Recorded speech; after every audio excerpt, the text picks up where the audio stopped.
दोस्तों कभी कभी हमारी लाइफ में कुछ ऐसी चीज़ें हो जाती हैं जिन पर हम चाह कर भी भरोसा नहीं कर सकते। आज की इस कहानी में गाइज एक रमेश नाम के लड़के के साथ, लड़का नहीं एक आदमी के साथ, आदमी भाई शादीशुदा हो गया है, उसके एक बच्ची भी है तो आदमी कह लेना, एक आदमी के साथ कुछ ऐसी चीज़ें हो गई थी रात के समय जिससे उसकी पूरी लाइफ ही स्पॉइल हो गई। उस दिन के बाद से उसकी ज़िंदगी में वो चीज़ें याद बनकर रह गई, एक डरावना सपना बनकर रह गई। तो बिना फालतू की बात के चलिए आज की स्टोरी को स्टार्ट करते हैं। उससे पहले भाई थैंक यू सो मच जिन्होंने इस कहानी को शेयर किया, हमारे एक सब्सक्राइबर ने। अगर आपके पास भी कोई ऐसी हॉरर स्टोरीज़ है, अगर आप शेयर करना चाहते हो तो हमारा ईमेल आईडी मिल जाएगा आपको, हमारा इंस्टाग्राम हैंडल मिल जाएगा, उस पर आप इजली भेज सकते हो। चलिए इस स्टोरी को स्टार्ट करते हैं। कहानी है रमेश नाम के लड़के की, सॉरी आदमी की, जो बेसिकली अपने फैमिली में अपनी पत्नी और अपनी छोटी सी बच्ची जो 5 साल की बच्ची थी उसके साथ रहता था। बेसिकली इसका काम था ऑटो चलाना। अब ऑटो चलाकर वो डेली कमाता और घर पे आता। बेसिकली इसका जो घर था वो एक जंगल के पार होकर एक छोटे से गांव में था। मतलब अगर उसको बाहर ऑटो चलाने जाना है तो उस जंगल को पार करके ही जाना भी है और वापस भी आना है। तो इस तरह उसकी लाइफ जो अच्छी खासी चल रही थी, कोई भी दिक्कत नहीं था। एक दिन जब वो अपने मतलब किसी अपने काम धंधा करके वापस आ रहा होता है, रास्ते में बेसिकली उस जंगल में कुछ ऐसी चीज़ें हुई थी। उन लोगों के गांव वालों का मानना होता है कि वो जंगल सेफ़ नहीं है, रात के समय आना लेट आना उस जंगल में बिल्कुल भी सेफ़ नहीं, वहाँ पे अजीब चीज़ें होती हैं। अब बेसिकली रमेश को तो इन चीज़ों पे भरोसा बिल्कुल भी था नहीं, इन चीज़ों पे भरोसा कभी करता भी नहीं था कि भूत प्रेत होंगे। हालांकि हाँ, चोर डाकू हो सकते हैं कि हाँ लूट लें, बट इन चीज़ों पे उसको बिल्कुल भी विश्वास नहीं था कि हाँ भूत प्रेत हमको कभी मिल जाएंगे, ऐसा कुछ होगा। तो इसलिए बेसिकली से उसने ये सब चीज़ें को ज़्यादा ध्यान नहीं दिया। बस हालांकि खुद की सेफ्टी के लिए और अपनी पत्नी के कहने पर वो जल्दी हमेशा घर पे लौट आता था। एक दिन अचानक से भाई उसको थोड़ा सा अर्जेंट कहीं और जाना पड़ा, दूर कभी, जिससे वजह से उसको वापस आने में काफ़ी समय हो गया। घर से काफ़ी फ़ोन आ रहे थे उसको, भाई जल्दी आओ, कहाँ रह गए। बट उसको अपने जो कस्टमर थे उसको छोड़कर वो वापस आते थे, उसको टाइम हो गया था और उसका फ़ोन भी डिस्चार्ज हो गया था, स्विच ऑफ की कगार पे था। तो आते आते फ़ोन भी उसका डेड हो गया। अब धीरे धीरे वो अपने गाड़ी को बढ़ाते हुए उस ऑटो के धीरे धीरे बढ़ाते हुए बस अब इसकी टेंशन में भागे हो जा रहा है कि भाई कोई मिल ना जाए, कोई आदमी ना मिल जाए। ऐसा नहीं कि कोई भूत ना मिल जाए, ऐसा नहीं था। उसको मन था भाई कोई आदमी या चोर चक्का ना मिल जाए उसको लूटने वाला। अब कमाया है थोड़ा बहुत, ना मेहनत किया दिन भर गाड़ी चला के, तो दुख तो होगा भाई, लूट लेगा और कहीं मार वार दे तो बात अलग है। तो गाड़ी को बढ़ाते हुए धीरे धीरे जा रहा, तभी अचानक से उसकी जो लाइट की हेडलाइट होती है उसके सामने एक छोटी सी बच्ची दिखाई देती है जो रो रहे होते हैं। बेसिकली काफ़ी नरम दिल का था। उसे देखकर कहीं ना कहीं उसको अपनी बेटी की याद आ गई कि मेरी बेटी भी इसी उम्र की है। ये जाकर उस टेम्पू में मतलब उसकी बच्ची के पास गाड़ी रोकता है और पूछता बेटा, लड़की काफ़ी सुंदर थी, काफ़ी अच्छी लड़की थी और रो रही थी। बस एक उसके पास एक डॉल था, छोटी सी डॉल लेके वो बस वहाँ पे रोई जा रही थी। वो पूछता बेटा कहाँ है तुम्हारे मम्मी पापा, कहाँ है तुम, यहाँ पे क्या कर रही हो अकेले जंगल में। वो बस खाली रोई जा रही थी, बोले मम्मी के पास जाना है, पापा के पास जाना है, ऐसा बस बोले जा रही थी। उसके बाद उसको जस्ट इसे पीछे उठा के ऐसे बैठा अपने गाड़ी में बिठाता है, बोला चलो ठीक है, इसको पहले अपने घर पे आता है, थोड़ा खाते पिलाते हैं, बेचारी रो रही है। उसके बाद इसको पुलिस स्टेशन में लेके जाऊँगा और इसको वहाँ पे जिसकी भी होगी उसको ले ही जाएंगे आगे। ऐसा सोच कर गाड़ी में बिठाता है और बस गाड़ी को स्टार्ट करता है और धीरे धीरे धीरे धीरे गाड़ी को बढ़ाते हुए चल रहा है। पूछ रहा बेटा क्या हुआ, कहाँ किस क्लास में पढ़ती हो, क्या क्या करती हो, मम्मी पापा कहाँ रहते हैं, तो मम्मी पापा का नाम क्या है। बस रोई जा रही, कुछ बोल नहीं रही थी। तभी धीरे धीरे गाड़ी को बढ़ाते बढ़ाते देखता है कि उस लड़की की आवाज़ एकदम से गायब हो गई है। मतलब पूरे टैक्सी में बस सन्नाटा फैला हुआ है, कुछ आवाज़ें उसको नहीं आ रही। अभी जो आवाज़ें उसके रोने की आ रही थी वो एकदम शांत हो चुकी हैं। ये फटाक से गाड़ी को ब्रेक मारता है और पीछे मुड़ के जैसे देखता है उस गाड़ी में कोई भी नहीं था, पूरी ऑटो ही खाली थी। अब इसकी तो और फटी, सोचता कि भाई कहीं गिर तो नहीं गई, छोटी बच्ची थी, 5 साल की बच्ची थी, कहीं गिर तो नहीं गई रोड पे। ये फटाफट से गाड़ी को रोकते हैं, यहाँ पे उतर के पीछे अपने मोबाइल का अपने उसके पास मोबाइल तो भाई उसके बाद एक टॉर्च था, टॉर्च से निकाल के फटाफट से पीछे देखना शुरू करता भाई कि कहाँ चली गई बच्ची। और थोड़ी दूर जाने के बाद उसका एक डॉल, जो उसने डॉल भी पकड़ रखा था, वहीं नीचे वो गिरा दिखाई देता है। वो डॉल लिटरली गिरा होता है, वो उसको उठा के लगा गाड़ी के अंदर डाल देता है और वहीं पे आसपास देख लेता है भाई बच्ची कहाँ गई। टॉर्च मारता है झाड़ियों की बच्ची कहीं बुलाता है बेटा कहाँ गए तुम, कहाँ गिर तो नहीं गई, आवाज़ करता है बट आवाज़ बिल्कुल भी कहीं नहीं आ रही थी। तभी वो देखता है जैसे पीछे मुड़कर अपने ऑटो तरफ से टॉर्च मारता है, उसके ऑटो पर लिटरली एक लाल कलर की साड़ी पहने हुए औरत और उसकी बच्ची उस ऑटो पर बैठी हुई है और बस चिल्ला रही है। और उसकी हंसी इतनी क्रीपी, इतनी डरावनी थी, जिसको देखकर लिटरली रमेश के रोंगटे खड़े हो जाते हैं।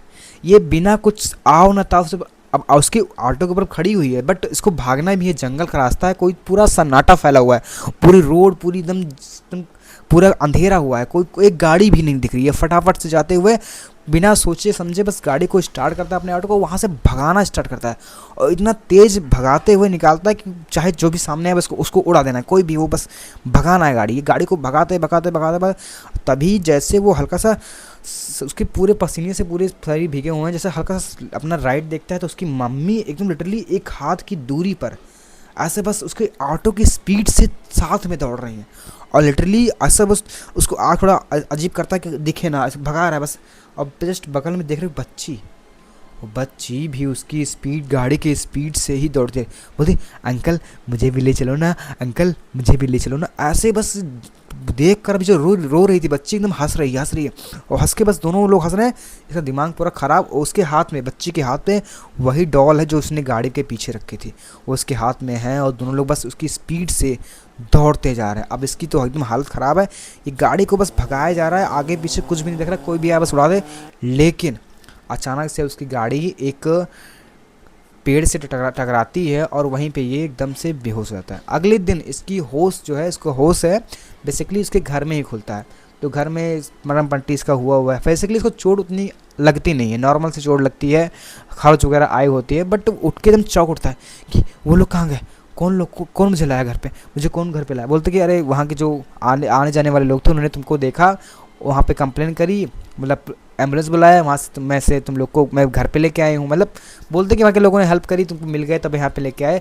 तुम्हारे साथ क्या हुआ था, काफ़ी डरा हुआ था वो लोग मेरे घर पे नहीं आ गए, वो लोग मुझे मार देंगे। मतलब इतना डरा हुआ था, ये इतना डरा हुआ था। लेकिन धीरे धीरे एक आध दो दिन ठीक चला, दवा वगैरह दी गई, इसको थोड़ा सा रिलीफ किया गया, मतलब कि नींद की दवा दी गई, थोड़ा सोया हुआ, तो दिन सब ठीक था। 2 दिन तक सब कुछ बढ़िया चला। एक दिन जब उसकी पत्नी का नाम बेसिकली सुमन था और उसकी बेटी का नाम था स्वाति।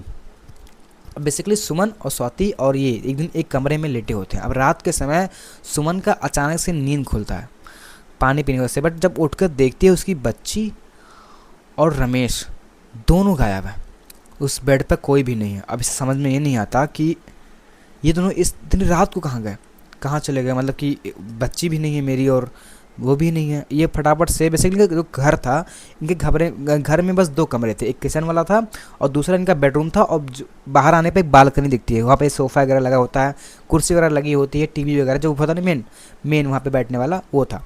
अब बेसिकली रूम से बाहर आती है और जैसे उस जगह पर देखती है, वहाँ पे इसका पति साड़ी पहने हुए, लाल साड़ी पहने हुए, पूरा अजीब तरीके से मेकअप किए हुए, इतना डरावना मेकअप।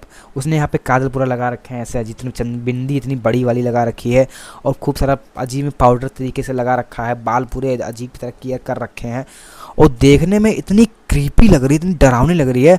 और जैसे उसको देख रही है कि जैसे सुमन आती है, रमेश देखता है, बोलता है तेरी चूड़ियाँ कहाँ है, चूड़ियाँ तूने कहाँ रखी है, मुझे मिली नहीं, कहाँ रखी चूड़ियाँ।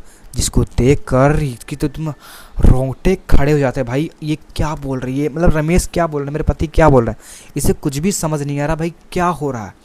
तभी इसके दिमाग में आता भाई मेरी बेटी कहाँ गई, मेरी बेटी स्वाति कहाँ गई। तभी उसकी बेटी स्वाति दौड़ते हुए आती है, अपने पापा के पैर पे बैठ जाती है और वही डॉल जो उसके हाथ में था उसका खेल रही है कि मम्मी। अब बेसिकली रमेश को मम्मी बोल रही थी वो, मम्मी ये घर कितना बढ़िया है ना, हम लोग इसी में रहेंगे, खूब मज़ा आएगा। ऐसे मतलब अजीब तरीके से वो पापा को मम्मी बोल रही थी। और बेसिकली कहने का मतलब ये है कि उसकी जो लड़की दिखी थी जंगल में, उसकी आत्मा इस पे आ गई है, उसकी बच्ची की आत्मा इसकी बच्ची पे आ गई। ये अब सुमन की एकदम भाई डर के मारे हालत ख़राब, भाई करे क्या वो।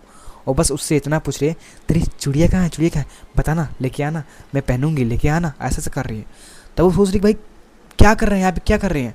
और अरे स्वाति यहाँ आओ मेरे पास, स्वाति यहाँ पे आओ। बोलते ये स्वाति नहीं है, ये मेरी बेटी कमला है, तुम दूर रहो, तुम बात मत करो, तुम चूड़िया कहाँ रखी हो बताओ पहले। ये सब सुनकर इससे समझ में आ गया था भाई ये कुछ चीज़ें अलग ही लेवल की हैं, ये मेरे बस की बात नहीं है। ये किसी तरह हिम्मत करके उस घर से भागती है और भागते बस उस घर को लॉक कर देती है। बेसिकली इसका भाई पति है और इसकी बेटी भी है, तो इसको कहीं ना कहीं फ़िक्र भी थी भाई को खुला छोड़ना ठीक नहीं कि कोई दिक्कत हो जाए, इसने घर को लॉक करके ये भागते हुए जो आस पड़ोस के लोग रहने वाले थे उनके घर फटाफट जाके दरवाजे को नॉक करती है। बेसिकली इनके जैसे थोड़ी दूर पर एक पंडित जी रहा करते थे, मतलब पंडित जी ब्राह्मण परिवार के थे, काफ़ी पूजा पाठ करते थे, तो बेसिकली इनके पास दौड़ते हुए जाती, पूरी कहानी सिचुएशन उसको एक्सप्लेन करती कि ऐसी चीज़ें मेरे घर में हो रही है, मेरे पति काफ़ी अजीब हरकतें कर रहे हैं, उन्हें साड़ी पहन रखी है, ऐसे कर रहे हैं, और मेरी बेटी भी काफ़ी अजीब हरकतें कर रही हैं, मुझे कुछ समझ में नहीं आ रहा, तो आप मुझे कुछ ना कुछ हेल्प करिए। उसके बाद इन लोग सोचते भाई वो लड़की दो आत्माएं उसके अंदर, समझ लो आत्माएं ही हैं, तो ऐसे 2 लोग को जाना वहाँ पे सीख ठीक नहीं होगा। एक काम करते हैं, जो आरे बगल में और रहने वाले लोग हैं उनको भी ले चलते हैं, जो वहाँ पे मर्द हैं उनको सबको इकट्ठा करते हैं। उसके बाद धीरे धीरे सब लोग को उठाते हैं, मर्द को इकट्ठा करते हैं और सीधे उस घर को ओपन करते हैं। अब घर को जैसे ओपन करते हैं लिटरली वो दोनों सेम सिचुएशन में वैसे ही बैठे हुए हैं। अब जैसे वो लोग उन लोगों को देखती हैं, वो बोलती है तूने चूड़ियाँ नहीं दी, कहाँ पे है चूड़ियाँ, चूड़ियाँ दे मुझे। उसके बाद ये थोड़ा जो यहाँ पे जो बाबा थे, मतलब बेसिकली जो पंडित जी आए होते हैं, वो कहीं ना कहीं थोड़ा सा पूजा पाठ इसके बारे में जानते थे कि हाँ भूत प्रेत को कैसे कंट्रोल किया जाता है, कैसे इनको समझाया जाता है, कैसे उनसे डीलिंग करनी होती है, कैसे बातचीत करनी होती है। तो वो पंडित जी थोड़ा आते हैं, पूछते हैं कि कौन है तू और तूने इसके ऊपर क्यों वो किया है, क्यों उसने कब्जा किया, इसको छोड़ दे, इसकी भी फैमिली है। तब वो बोलती है मैं इन लोग को छोड़ के नहीं जाऊँगी, जैसे मेरी फैमिली बर्बाद की थी उन लोगों ने, वैसे मैं इन लोग की फैमिली बर्बाद कर दूँगी। तब पंडित बोलते हैं कौन सी फैमिली, क्या हुआ तुम्हारी फैमिली से, बताओ कोई दिक्कत हुई है, मैं बताऊंगी, मैं उसको सॉल्व करूंगी, बताओ क्या दिक्कत हुई है।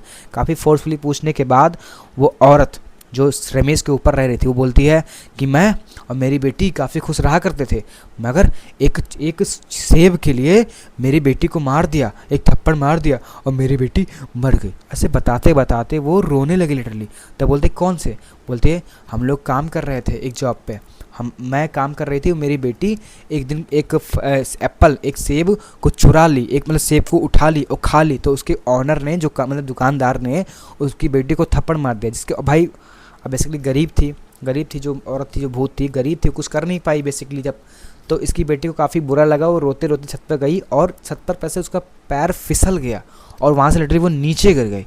नीचे गिरने के बाद तुरंत उसकी मौत हो गई, जिसके बाद का सदमा ये बर्दाश्त नहीं कर पाई और उसने वहीं पर भी सर को अपने पटक कर अपनी जान दे दी। उसकी आत्मा इसीलिए वहाँ पे भटकती रहती है उस जगह पर, और वो अपनी बेटी और उसकी आत्मा को अभी भी मोक्ष नहीं मिला है, इसलिए वो भटकती रहती है। उस दिन उस ऑटो ड्राइवर के साथ ये भी घर पे चली आई थी और उसको भाई सेम फैमिली भी मिल गई, उसकी मम्मी और फिर सेम साइज़ की बेटी, तो कहीं ना कहीं उन लोगों ने इस शरीर को कब्जा कर लिया। अब ये बातें सुन के भाई इसको लगा कि ठीक है एक काम करो कमला बेटा, उसका बेटी का नाम स्वाति था, स्वाति बेटा, अब स्वाति को नहीं बुला सकते ना, कमला को बुलाते हैं कि कमला बेटा ये लो, तुम सेब खाना है ना, सेब ले लो। जैसे वो अब बेसिकली आत्मा तो आत्मा, बच्ची तो बच्ची 5 साल की, आत्मा भले है लेकिन बच्ची वाला है, और जैसे धीरे धीरे बढ़ती है वो सेब उठा कर लिटरली नीचे फेंक देते हैं, जो फ्लोर होता है उसके जस्ट नीचे, बालकनी के नीचे। अब बेसिकली जैसे उसकी माँ देखती है कि मेरी बच्ची गिरने वाली है, जैसे आत्मा निकलती है सेब पकड़ने के लिए, उसकी बॉडी छोड़कर वहाँ पे डाउन हो गई उसकी बेटी स्वाति, और वहीं पर रमेश भी डाउन हो गया बिकॉज उसके पीछे वो आत्मा भागी, और जैसे सेब बाहर फेंका, जैसे उसकी बॉडी डाउन हुई, ये लोग भागते भभूत लेकर आके उसकी पूरी बॉडी पे लगा दे, कोई भी दिक्कत ना हो। वहाँ पर थोड़ा मंत्र मारते हैं, पूरे घर में गंगा जल छिड़कते हैं, कोई भी दिक्कत ना हो। अगले दिन बड़े पंडित को बुलाया जाता है और उनकी आत्मा के लिए शांति हवन किया जाता है ताकि भाई उनकी आत्मा को मोक्ष मिल जाए। थोड़ी पूजा पाठ वगैरह होते हैं, उसके बाद वो आत्माएं को मोक्ष मिल जाता है, पंडित जी का कहना था। इसके बाद उसकी फैमिली पे कोई भी दिक्कत नहीं हुई और लोग आसानी से ठीक ठाक ढंग से बढ़िया, मतलब कोई दिक्कत नहीं हुई, आराम से रहने लगे। तो गाइज़ ये थी स्टोरी जो एक फैमिली के साथ, एक ऑटो ड्राइवर वाली फैमिली के साथ हुई थी। अगर आप उस जगह होते तो क्या करते, आप अगर सुमन की जगह होते तो वो क्या करती। इतनी हिम्मत करके उसने भाई पूरे फैमिली को इकट्ठा किया, लोगों को इकट्ठा किया और अपनी फैमिली की जान बचाई, तो क्या आप कर पाते। मुझे कमेंट करके ज़रूर बताना। और आपके पास भी कोई ऐसी हॉरर स्टोरीज़ है जो आप शेयर करना चाहते हो तो भाई ज़रूर भेज देना। चलिए मिलते हैं अगली एक ऐसी कहानी के साथ, तब तक के लिए धन्यवाद। जय श्री राम।